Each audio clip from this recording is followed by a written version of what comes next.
नमस्कार मित्रों, दीपावली की सबको बहुत बहुत हार्दिक शुभकामनाएं।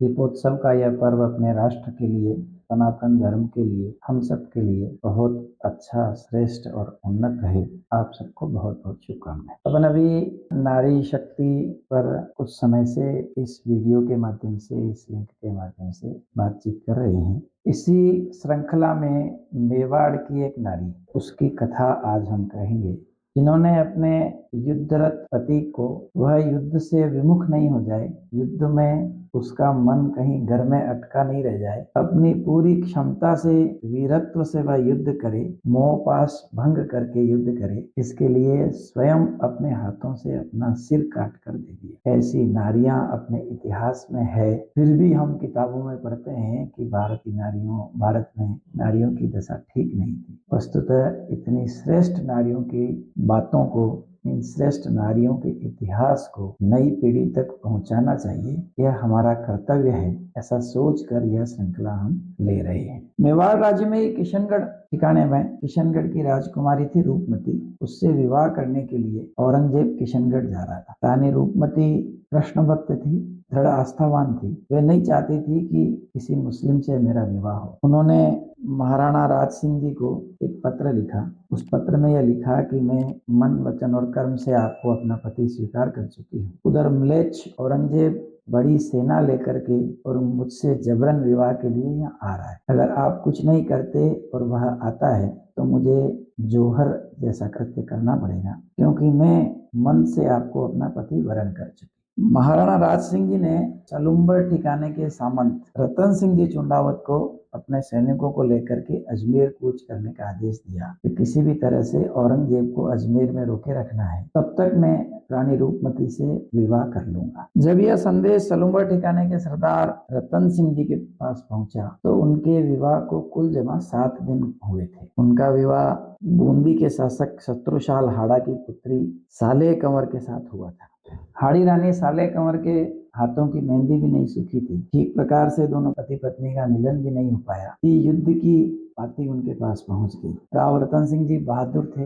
राजपूत की कर्तव्य को वो भली प्रकार से समझते थे। एक तरफ मातृभूमि का कर्तव्य, दूसरी तरफ अपना गृहस्थ कर्तव्य या अपनी पत्नी के प्रति अपना कर्तव्य, इस उहापोह में विजय मातृभूमि के प्रति कर्तव्य की हुई। यह मेवाड़ के राजपूतों का इतिहास रहा है। सदैव मातृभूमि की रक्षा को उन्होंने प्राथमिकता माना। वहां भी यही हुआ। राव रतन सिंह जी केसरिया बाना पहन करके युद्ध वेश में तैयार हुए। महारानी ने पूछा, अचानक अभी तो अपना विवाह हुआ है और आप तो कह रहे थे कि 5-7 महीने कोई युद्ध नहीं है, अपन आनंद से ये समय व्यतीत करेंगे। राव रतन सिंह जी ने पूरी परिस्थिति समझाई और पत्नी को समझाते हुए कहा, पति के शौर्य और पराक्रम को परखने के लिए ही तो सत्रानियां रक्षा कर।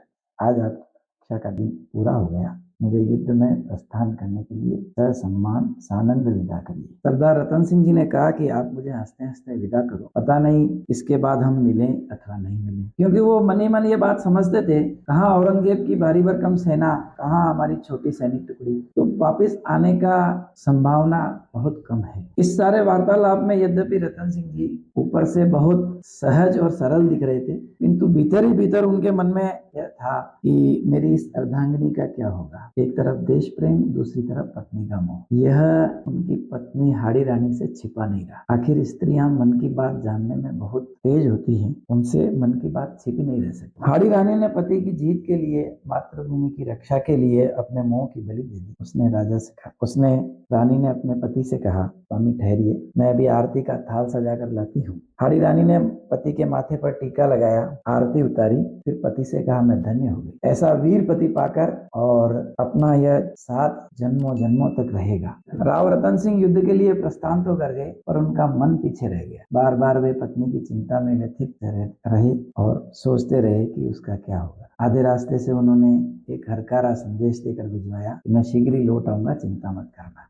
यह क्रम 2 दिन तक और जारी रहा। युद्ध से भी वह लगातार संदेश भेजते रहे, मेरी चिंता मत करना, मैं तुरंत वापस आऊंगा। तीसरे दिन उन्होंने अपने सैनिक को एक पत्र के साथ भेजा कि मैं यहाँ अंगद की तरह पैर जमाए हुए हूँ, औरंगजेब को मैंने आगे बढ़ने नहीं दिया है और यह युद्ध समाप्त कर मैं शीघ्र ही वापस आ जाऊंगा, परंतु मुझे आपकी बहुत याद आ रही है, कृपया इस हर कार्य के साथ सैनिक अपनी कोई निशानी मुझे भेजो ताकि मैं उसको देख करके आराम से युद्ध कर पाऊं। हाड़ी रानी को जब यह संदेश और चिट्ठी मिली तो वह समझ गई कि मेरा पति मोह पाश में बन गया है, ठीक प्रकार से युद्ध नहीं कर पाएंगे। क्षत्राणी का कर्तव्य जाग गया, मोह पर कर्तव्य भारी पड़ा। उन्होंने उस हरकार्य सैनिक से कहा, सैनिक रुको, मैं अंतिम निशानी उनको भेजूंगी, पर ध्यान रहे उस निशानी को आप थाल से मेरी सुहाग के वस्त्र से ढककर ले जाना और बीच में मेरे पति के अतिरिक्त कोई खोलकर उसको देखे नहीं, मेरी बात याद रखिएगा। ऐसा कहकर उन्होंने एक पत्र लिखा। वह पत्र बहुत जबरदस्त और प्रेरणादायी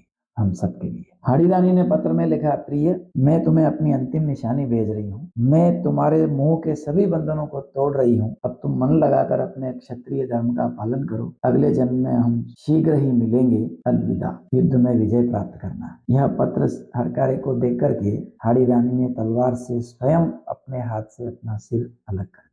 सैनिक आंख में आंसू भरकर कटा हुआ सिर सोने के थाल में ऊपर स्वर्ण थाल में सजाकर सुहाग के चुनर से उसको ढक करके युद्ध क्षेत्र में गया। आप कल्पना करिए, युद्धरत सैनिक जिसका 7 दिन पूर्व विवाह हुआ, अपनी पत्नी का कटा हुआ सर देखकर क्या करे।